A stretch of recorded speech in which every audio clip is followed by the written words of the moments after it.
20 साल से मैं ये कहता रहा हूँ कि राम कभी भी अयोध्या में पैदा नहीं हुए। दूसरा प्रश्न मेरा ये है, क्या अदालत में कभी भी रामलला हाजिर हुए? क्या रामलला के नाम से वारंट इशू किया गया? क्या रामलला को नोटिस दिया गया? यदि ऐसा नहीं है, इस भारत की धरती पर हिंदू गणराज्य स्थापित करना चाहते हैं, मैं आपके मीडिया के माध्यम से कह रहा हूँ, उनके बाप के फरिश्ते भी इस देश की धरती पर हिंदू गणराज्य स्थापित नहीं कर सकते। मैं पूरे देश के लोगों से ये जानना चाहता हूँ, क्या वेदों में कहीं हिंदू शब्द है? क्या पुराणों में कहीं हिंदू शब्द है? कहीं गीता में कहीं हिंदू शब्द है? रामायण में कहीं हिंदू शब्द है? उपनिषद में कहीं हिंदू शब्द है? किसी भी एक जगह कोई भी इस देश का मनीषी, ब्राह्मण, इस देश का नेता, इस देश का कोई भी उच्च कोटि का आचार, शंकराचार्य ये बताए हिंदू शब्द आया कहाँ से? What is the means of Hindu?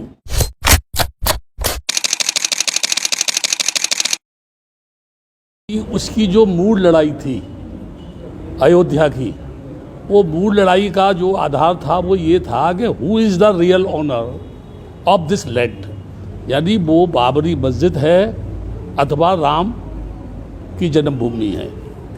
या मैं ये बताना चाहता हूँ, 20 साल से मैं ये कहता रहा हूँ कि राम कभी भी अयोध्या में पैदा नहीं हुए। लेकिन यहाँ एक समझने की चीज़ है कि भारत में बौद्धों का जनमत नहीं है और जो लोग आवाज़ उठाते हैं वो अबौद्ध हैं। इसीलिए मैं एक बात ये कह सकता हूँ कि हिंदूकरण की जो नीति है आरएसएस की, वो ये कहती है कि आप माने या ना माने, लेकिन हम मानते हैं कि आप हिंदू हैं। ठीक है। अब यहाँ प्रश्न ये है, मैंने कुछ समय पहले बोला था, सोशल मीडिया पे ही किसी पे बोला था कि रामलला सबके सामने बाबरी मस्जिद उस स्थल पर रखे गए। रामलला के मंदिर नहीं, उस जगह को ताला लगाया गया। बाद में वो ताला खोला गया। तो जब सब ये जानते हैं कि रामलला रखे गए, वहाँ ताला लगाया गया, बाद में वो ताला खोला गया, और इसी बात को लेकर के जब मंडल कमीशन लागू हुआ तो अडवाणी जी ने एक रथ यात्रा निकाली राम रथ लेकर के, और उनका कहना था कि रामलला हम वहीं आएंगे और राम मंदिर बनाएंगे। उसका प्रचार प्रसार किया गया। यहाँ एक प्रश्न है, ऐतिहासिक दृष्टि से आज तक कोई ये भी सिद्ध नहीं कर सका ऐतिहासिक दस्तावेजों के आधार पर कि रियल में वो राम जन्मभूमि है। अयोध्या जो है वह जो है मृणाल माता, जो बौद्ध धर्म के अंदर प्रसिद्ध जो है वो श्रावस्ती नरेश की पत्नी थी, और वही का प्रसिद्ध कवि अश्वघोष महायान का अयोध्या का ही रहने वाला था। श्रावस्ती नरेश ने जब नरसंहार की वो बात कही थी ब्राह्मणों ने, तो वहाँ पर जो है जानवरों की हत्या की जाती थी। तथागत बुद्ध एक भेड़ के बच्चे को लेकर गए और उन्होंने वहाँ कहा कि राजन, नरसंहार करने से यदि आदमी को सुख मिलता है, स्वर्ग मिलता है, तो मैं ये चाहूँगा कि सबसे पहले आप मेरा ही मर्डर करें। तब राजा ने घोषणा की कि मेरे राज्य में किसी की हत्या नहीं होगी, और वो क्या बना? अयोध्या बना, जहाँ कोई योद्धा नहीं हो। अवध बना, जिसका मतलब है जहाँ किसी का वध नहीं हो। वास्तविक दृष्टि से देखा जाए तो राम की जन्मभूमि थाईलैंड में है, सारी दुनिया ये जानती है। लेकिन ये चीज़ एक बहुत महत्वपूर्ण बता रहा हूँ, जो पुष्पमित्र शुंग भिक्षुओं का कत्ल करने के बाद राजा बृहदत्त, जो बौद्धों का अंतिम राजा था, उसकी हत्या करने के बाद एड़ी चोटी का जोर ब्राह्मणों ने लगाया इस भारत की धरती पर हिंदू गणराज्य स्थापित करने के लिए, फिर से ब्राह्मणी संस्कृति को थोपने के लिए। लेकिन 2,500-3 हजार वर्ष होने के बावजूद भी पूर्ण रूपेण वो जो सफल नहीं हो सके। 84,000 बुद्ध विहारों को तोड़ा गया, नालंदा विश्वविद्यालय तोड़ा गया, तमाम चीज़ें दो ध्वस्त किया गया, और आज भी यानी पूरे देश का अगर सर्वे किया जाए तो जहाँ जहाँ बौद्धों के अवशेष है वहाँ कोई न कोई हिंदू संस्कृति का, ब्राह्मणी संस्कृति का कोई न कोई प्रतीक मिलेगा। तब प्रश्न ये पैदा होता है, बौद्धों के अवशेष स्थल पर ये हिंदू प्रतीक कैसे पहुँचा? इसका मतलब ये है जानबूझकर उसको स्थापित किया गया और इसको विवाद का एक केंद्र बनाया गया। मैं एग्जाम्पल देता हूँ, भद्रावती की लेनी हो, बुद्ध लेनी, वहाँ बताते हैं 5 पांडव हैं। नासिक में जाएंगे जहाँ वो बुद्ध लेनी है वहाँ बताते हैं ये पांडव लेनी है। बुद्ध के आगे महाबोधि विहार में जाएंगे, जब टेम्पल में घुसेंगे तो लेफ्ट साइड में भगवान बुद्ध की 5 मूर्तियाँ हैं, कहते हैं ये 5 पांडव हैं।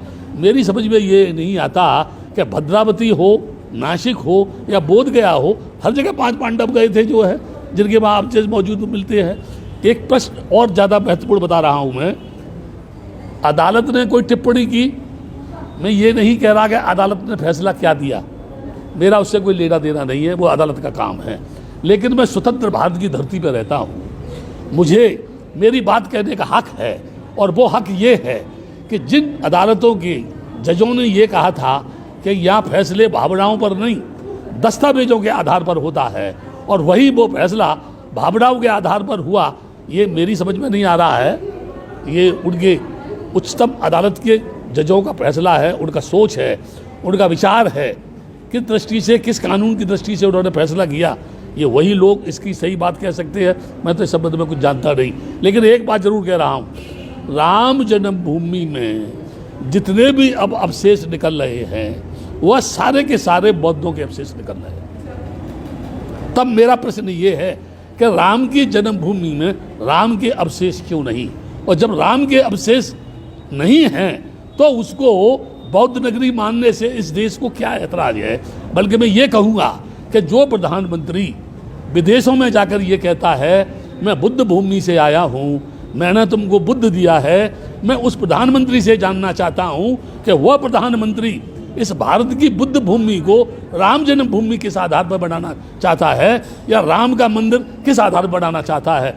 ये एक प्रश्न, विचारणीय प्रश्न है। ये पूरे देश में लॉकडाउन है, मंदिर बंद है, मस्जिद बंद है, गिरजा बंद है, गुरुद्वारे बंद है, सब जगह ताला लगा हुआ है। यानी भगवान के मंदिर में भी ताला लगा है, और हमारे देश के 33 करोड़ देवता, इस सृष्टि का मालिक भगवान स्वयंभू जो है चुप है, मौन है। तो मैं समझता हूँ कोरोना वायरस से कहीं वो भी भयभीत तो नहीं है। अगर वो भयभीत है तो मैं कैसे उसको मानूँ कि वो भगवान है। दूसरा प्रश्न मेरा ये है, क्या अदालत में कभी भी रामलला हाजिर हुए? क्या रामलला के नाम से वारंट इशू किया गया? क्या रामलला को नोटिस दिया गया? यदि ऐसा नहीं है तो ये किस तरीके के आधार पर उनको वहाँ यानी वो विराजमान हो गए। तीसरी चीज़ मैं ये कहना चाहता हूँ, भारत की धरती को कहीं भी खोदा जाए उसमें बुद्ध निकलता है, बुद्ध का अवशेष निकलता है, और कुछ नहीं निकलता है। कृष्ण भूमि है, वो भी बुद्ध भूमि है। भूतेश्वर से लेकर मथुरा में कलटरी तक 27 भव्य बुद्ध विहार थे, बहुत बड़े बड़े बुद्ध विहार थे। आज खोदा जाए तो वहाँ बुद्ध विहार निकलेंगे। यहाँ एक प्रश्न है, बुद्ध की मूर्ति को तेलिया बाबा बनाया जा रहा है, बुद्ध की मूर्ति को विष्णु बनाया जा रहा है, बुद्ध की मूर्ति को विकृत किया जा रहा है। और कारण क्या है? हमारे देश का भिक्षु नपुंसक है, हमारे देश का भिक्षु जो है डरपोक है, भयभीत है, क्योंकि उसमें नैतिकता की ताकत नहीं है, उसके अंदर चरित्र नहीं है, उसमें सत्य के प्रति जूझने की हिम्मत नहीं है, वो मौत से डरता है। बुद्ध ने कहा जिसने मौत का साक्षात्कार कर लिया वो जिंदगी में भय मुक्त हो गया, अब उसके सामने कोई भी भय उत्पन्न नहीं कर सकता है। मैं ये कह रहा हूँ, एड़ी चोटी का जोर लगा करके हमारे देश का पूरा हिंदू समाज जहर उगल रहा है बेलगाम घोड़ों की तरह से। वो सड़क की अनैतिकता पर दौड़ रहा है, धर्म को अधर्म कह रहा है, भिक्षुओं को गालियां दे रहा है। वो रामदेव जो एक बहुत बड़ा व्यापारी है वो उपदेश दे रहा है, जिनको ये पता नहीं कि योग की परिभाषा क्या है। मैं यहाँ ये बताना चाहता हूँ कि जो लोग भी इस भारत की धरती पर हिंदू गणराज स्थापित करना चाहते हैं, मैं आपके मीडिया के माध्यम से कह रहा हूँ, उनके बाप भी, उनके बाप के फरिश्ते भी इस देश की धरती पर हिंदू गणराज स्थापित नहीं कर सकते। क्योंकि जब ये देश आज़ाद हुआ, अंग्रेजों से जब एग्रीमेंट हुआ, तब डेमोक्रेसी के आधार पर यह देश आज़ाद हुआ, लोकतंत्र के आधार पर यह देश आज़ाद हुआ, धर्मनिरपेक्षता के आधार पर यह हुआ। मैं पूरे देश के लोगों से ये जानना चाहता हूँ, क्या वेदों में कहीं हिंदू शब्द है? क्या पुराणों में कहीं हिंदू शब्द है? कहीं गीता में कहीं हिंदू शब्द है? रामायण में कहीं हिंदू शब्द है? उपनिषद में कहीं हिंदू शब्द है? किसी भी एक जगह कोई भी इस देश का मनीषी, ब्राह्मण, इस देश का नेता, इस देश का कोई भी उच्च कोटि का आचार, शंकराचार्य ये बताए हिंदू शब्द आया कहाँ से, what is the means of Hindu, what is the difference, यानी हिंदूज एंड अदर कम्युनिटीज जो है। मैं ये बताना चाहता हूँ, केवल डॉक्टर अंबेडकर के संविधान को ये सीधा सीधा नहीं बदल सकते, क्योंकि उस समय इनके पास कोई अंबेडकर नहीं था जो भारतीय संविधान की रचना करता। इस समय भी इनके पास कोई ऐसा मनीषी नहीं है जो संविधान को बदल दे। इसलिए ये राम मंदिर जो है, ये राम मंदिर के माध्यम से हिंदू गणराज्य लाने की कोशिश कर रहे हैं, लेकिन ये भूल गए जब 60 वर्ष की कांग्रेस सड़क पर आ सकती है तो इनके फरिश्तों को भी सड़क पर भीख मांगने से कोई रोक नहीं पाएगा। मैं यहाँ एक बात कहना चाहता हूँ, बड़े बड़े शहंशाह, बड़े बड़े सूफी, यानी हजरत आदम नबी से नीचे जमी के चल बसे थे, नूह किस्ती मान बल्ला यार वो भी चल बसे, जिनका जमी पे था लश्कर व फौजो सिया, दिल के अरमा दिल में रहे यार वो भी चल बसे। आज हम उनके चलने का करते हैं भैया, लोग कल हमसे कहेंगे यार वो भी चल बसे। बड़े बड़े राजा महाराजा, औरंगजेब हुआ या अन्य राजा हुए जो तलवार के बूते पर शासन करना चाहते थे, सिकंदर हो या कोई और हो, मर गए, जमीन पर दफन हो गए, उनकी भी कामना पूरी नहीं हुई। तो ये आरएसएस के लोग, ये बजरंग दल के लोग, ये शिवसेना के लोग और चंद ये इस समय नकाबपोश जो नेता है जो पूरे देश को बेचना चाहते हैं, रेल बेच रहे हैं, ये जो है बैंकों को बेचना चाहते हैं, हवाई अड्डों को इन्होंने बेच दिया, ये सारे मुल्क को बेच करके जब बेच देंगे तो ये व्हाट विल बी, यानी what will they do on the land of India, क्या करेंगे इस देश में, क्या करना चाहते हैं ये। इनका मकसद है एनी हाउ ब्राह्मणी संस्कृति को भारत की धरती पर स्थापित करना। अब वो जमाना नहीं है जब कोई पुष्पमित्र सिंह भिक्षुओं का कत्ल करेगा। डॉक्टर अंबेडकर ने बुद्धिज्म को स्वीकार करके एक ऐसी यानी शैली, ऐसी फिलॉसफी, ऐसी भाषा, ऐसी वाणी, ऐसा दर्शन लोगों को बीच में दे दिया है। ज्यों ज्यों लोग डॉक्टर अंबेडकर को पढ़ेंगे त्यों त्यों इस देश में बगावत करने वाले लोगों की संख्या बढ़ेगी। सच को कहना अगर देशद्रोही की श्रेणी में आता है, ब्राह्मणवाद की सच बात कहना अगर देशद्रोही की श्रेणी में आता है, तो मैं देश के लोगों से कहूँगा मुझे किसी भी चौराहे पर खड़ा करके फांसी लगा दो, मुझे कोई आपत्ति नहीं है, लेकिन मेरे मरने के बाद भी मेरी जिस्म का एक एक कण ये बोलेगा ये बुद्ध भूमि है, ये बुद्ध भूमि है, ये बुद्ध भूमि है, ये राम जन्म भूमि नहीं है। अगर कोई ये कहता है कि राम जन्म भूमि है तो मुझे बताए राम का जन्म कैसे हुआ, वो कौन थे जिन्होंने चावल दिए थे, उन रानियों के संतान किससे पैदा हुई, मुझे लोग ये बताएं क्या गोबर से गोरखनाथ होते हैं, क्या मकड़ी के पेट से मकरध्वज होते हैं, क्या यहाँ यानी घास से आदमी पैदा होता है। अगर पहले होता था तो इस सदी में कहीं ना कहीं तो गोबर से कोई बच्चा पैदा होना चाहिए, कहीं ना कहीं मकड़ी के पेट में से तो कोई पैदा होना चाहिए। ये झूठे, ये बेईमान, ये बदमाश, ये गुंडे, ये लफंगे इस देश की नैतिकता का तहस नहस करके फिर से इस देश को गुलाम बनाने की ओर ले जाना चाहते हैं, जो कभी भी संभव नहीं है, कभी भी इनकी भावना पूरी नहीं होगी। बुद्ध ने कहा पहले अपने आप को जीतो, उसके बाद दूसरे की जीतने की बात करो। 5 तारीख से तो निर्माण कार्य भी चालू हो जाएगा, ऐसे समय हम बौद्धों को क्या करना चाहिए? कोई भी बौद्ध इस समय पर कोई भी कदम उठाएगा, लॉकडाउन का मतलब क्या आप जानते हैं? लॉकडाउन का मतलब ये है समूह में लोग नहीं जाएंगे, गाड़ियां बंद, रेल बंद, बस बंद। बौद्ध क्या करेंगे? क्या आप ये सोचते हैं कि धरना प्रदर्शन करके ये बौद्धों की बात सुन ली जाएगी? यानी पूरी दुनिया जानती है कि बुद्ध के आगा महाबोधि बिहार बौद्धों का है। पूरा त्रिपिटक कहता है कि अयोध्या जो है साकेत नगरी के नाम से जानी जाती है। ये कह रहे हैं ये राम मंदिर है, और कह नहीं रहे हैं, उन्होंने उस जगह बाबरी मस्जिद को तोड़ करके राम मंदिर बनाने की शुरुआत कर दी। यहाँ एक प्रश्न है, जब वहाँ बाबरी मस्जिद थी ही नहीं तो आपने मुसलमानों को 5 एकड़ जमीन देने की घोषणा क्यों की? क्या आप उनको खुश करना चाहते हैं? और फिर ये अभी रक्षाबंधन आ रहा है, उसके साथ साथ ईद आ रही है, और ये 27 से फिर यानी 5 तारीख तक लॉकडाउन करेंगे। ये लॉकडाउन का मतलब क्या है? कोई भी आदमी किसी भी प्रकार की सरकार के खिलाफ बगावत नहीं कर सकता है, और वो जो चाह रही है उसे वो करेंगे। लेकिन मैं एक बात बता रहा हूँ, ये कुछ भी कर ले, ये सफल नहीं है।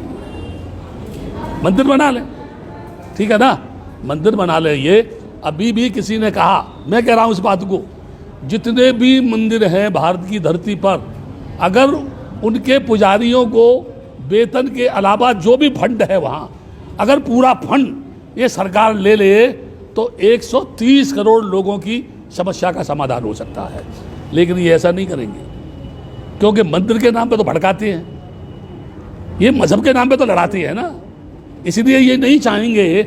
आप मुझे बता दीजिए, जिस भगवान को कभी देखा नहीं, जिस भगवान से कभी बातचीत नहीं हुई, जो भगवान कभी आया नहीं, जिस भगवान को पूर्वजों ने नहीं देखा, लोगों के बाप दादों ने नहीं देखा, और ये कह रहे हैं कि वो है, कहाँ है, किस जगह है। और फिर अंत में कहता हूँ, जब आदमी ही दुनिया में नहीं रहेगा तो फिर भगवान को मानेगा कौन, इन मंदिरों में जाएगा कौन, इनकी पूजा कौन करेगा, इनको चढ़ावा कौन देगा। तो आवश्यकता मंदिर बनाने की नहीं, आवश्यकता आदमी के जीवन को बनाने की है, आदमी के जीवन को सुखी बनाने की है, लोगों को अच्छी शिक्षा देने की है, लोगों को अच्छी टेक्निकल एजुकेशन देने की है, लोगों की बेरोजगारी की समस्या हल करने की है, लोगों को नौकरी देने की है, नारी को पढ़ाने की, आगे बढ़ाने की है, उसकी नैतिक यानी शिक्षा के माध्यम से उसके चरित्र का निर्माण करने की है। तब जाकर के इस देश का भला होगा। एक तरफ कहते हैं बेटी बचाओ, दूसरी तरफ बेटी के साथ बलात्कार होता है। एक तरफ कहते हैं भारत माता की जय हो, और वही भारत माता की छाती पर नारियों का हनन किया जाता है, चरित्र हनन किया जाता है। ऐसा क्यों?